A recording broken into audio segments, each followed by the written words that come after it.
20 years ago in 1996, psychiatric therapist John Edmonds and his wife Joyce, who was an ex-FBI employee, purchased a blissful ranch in Rainbow Valley, Arizona. It had everything John wanted and was a place where you could quite literally disappear from the rest of the world. But from the moment they moved in, things took an unpredicted turn that has since caused the Stardust Ranch to become one of the strangest and somewhat unheard of properties in the world. Now, all of the stories surrounding this place could either be a made-up fantasy or symptom of sleep paralysis by what appears to be a seemingly sane and intelligent man, or the single most convincing piece of evidence that we have that extraterrestrial life has visited planet Earth. Sit tight for this one because there's a lot to take in and things are going to get interesting.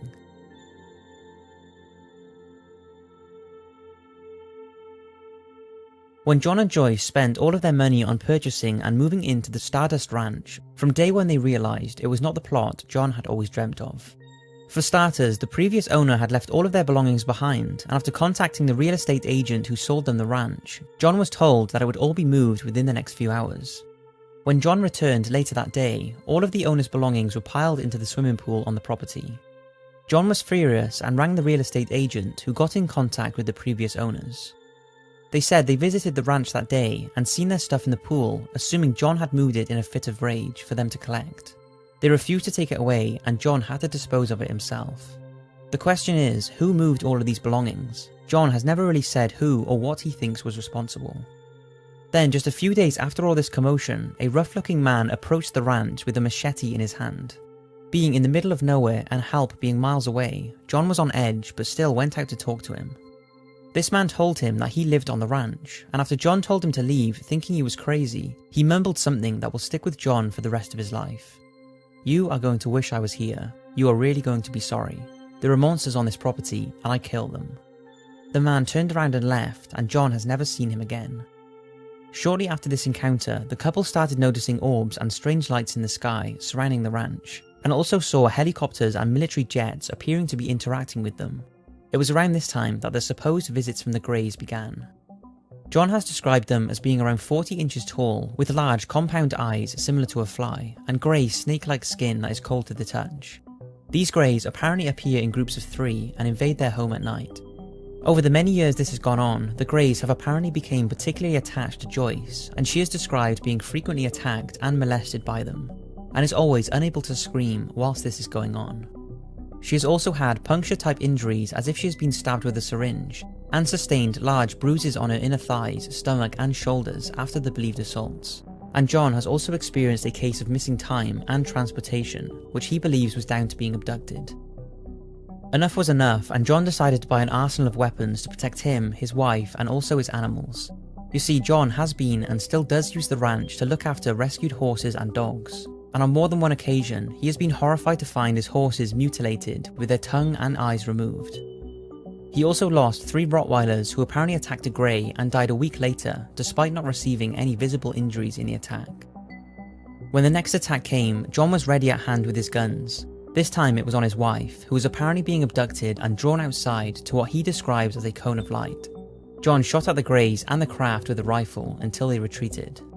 I know what you're probably thinking, this guy is totally insane, but it doesn't end here, not by a long shot. This is actually where things get even more intense. For many years, John and his wife were very reluctant to talk about the activity for fear of being humiliated. But what they did do was collect some fluid and a chunk of tissue that was stuck on the end of John's sword after he had stabbed and killed a Grey. The entire body had disappeared like usual, but the chunk on his sword had not, so this was sent off to be analysed. The samples were sent to Michigan to the renowned biophysicist W.C. Levengood, and after tests, this is what he came back with. The fluid appeared to be pure hemoglobin, similar to samples collected from unusual cattle mutilations linked to alien life in recent years, and the blood did not match any other animal or human specimen to have ever lived on Earth, apart from the sites of cattle mutilation. The skin sample also looks like segmented grass, but it wasn't grass, it was an unknown plant cross animal-based material that has never been seen before. Initially, Levengood was very excited about this discovery, telling John that he had the holy grail proof of alien life visiting Earth, but then something changed. Levengood stopped corresponding with John and showed no further interest in the project. Then, unexpectedly, he was killed in a freak accident in his lab, and John claims the samples went missing. Now what's interesting is Dr. Levengood is the real deal. He is not made up and his death actually happened. So this is one you cannot say is made up, and you could say it does add some credibility to the unbelievable stories John has shared. Despite not giving too many interviews due to many visits from the supposed Men in Black, which John said are pale white and alien-like, much like the typical Men in Black I have talked about in previous videos, John's demeanour is also very convincing, and it's hard to dismiss him and his stories as completely false due to his career credentials and seemingly normal personality. But if this is the holy grail of alien life, then why is this story so unheard of, and why haven't tons of people been there to investigate? Well, it has been on Coast to Coast AM, where John made an appearance, and a research team did visit some time ago and believe they spotted a grey which dropped this stone-like object. After being analysed, it was said it would be near impossible to recreate this on Earth, as the star is carved dead in the centre of the rock and is also slightly tapered. There was also a recent Ghost Adventures episode that seems to have sparked some more spotlight on the Stardust Ranch. What the Ghost Adventures team found was incredibly high levels of magnetic field, similar to those found around the site Travis Walton claims he was abducted by aliens in 1975, which is actually not that far from the Stardust Ranch.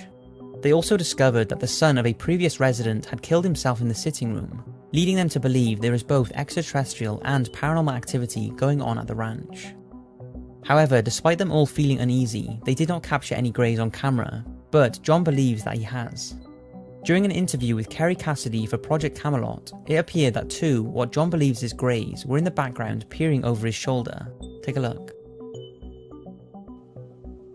So yeah, there's been a tremendous amount of events that happened during that period of time. Hundreds. Yeah, there's been a tremendous amount of events that happened during that period of time. Hundreds.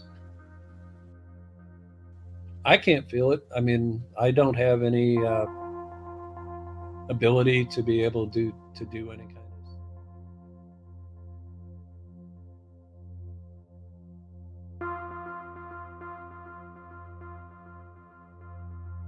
Who knows what is going on in that video, and who knows what to make of the stories that John has shared over the years. Even he himself has said he can see how people would think he's crazy, and he would have a hard time believing them. Now that doesn't make them any more credible, because there are still things that do not add up. Like, why doesn't John have cameras set up all over the house? And if everything he has said is true, and like many believe the Men in Black and alien cover-ups exist, do you still think he would still be talking, or even alive, if he had the holy grail of alien existence?